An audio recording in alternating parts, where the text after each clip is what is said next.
realities of what you guys are putting up with in Washington right now. So after this election, I'm pretty convinced that the president's going to win and you all are going to win. But you really have to make an effort at doing something about climate change and fossil fuel. Because that issue has disappeared from the national cycle. And I understand that. I actually do, because I've been in politics, as Julie knows, especially. She had to put up with me when I was mayor. So I really hope that when you guys take control of the Senate, and maybe even the House from what I'm reading, that you actually get serious about thinking about the nation's future on this stuff. I couldn't agree with you more. Aren't you want to answer it first and then? No, go ahead and then I'll give my 2 cents. Okay.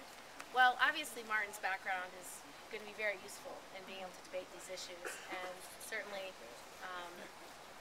what I'd like to see when President Obama wins re-election is that he makes this the cornerstone of his next 4 years, because I think we need a grand plan similar to when John F. Kennedy said, I want to put a man in the moon, not next generation, but in the next 10 years, as a measure of our competitiveness and our innovation and our ability to create things. And he created a national call to action that really worked. We need the same idea where we create a national call to action that we will be energy independent in 10 years, wean ourselves from Middle Eastern oil, begin to wean ourselves from fossil fuels.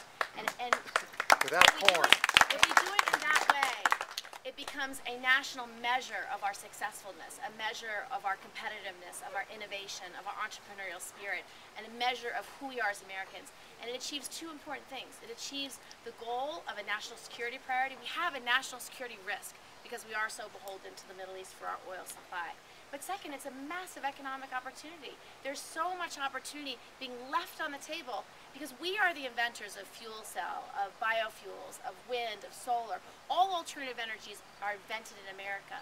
But what's happened is because we haven't owned it and taken on the manufacturing, a lot of the manufacturing is going to China. And as a result, next generation development will be developed there, because when you are manufacturing, it gives you the edge on innovation. That is a mistake. You must do it without corn. You can definitely do it without corn. Without corn. Because the reality is the better cellulosic ethanols are based on waste, farm waste, or other crops like switchgrass or willow, non-food based crops. Because as you know, and you have cattle here, don't you? Yeah, it drives up feed costs so much. Like if you have any kind of ranch animals, it drives up. We have dairy farms in New York, and the price of milk will go up. The amount of margins that our dairy farmers get go down, and so they go out of business. It's a terrible result for many, many reasons.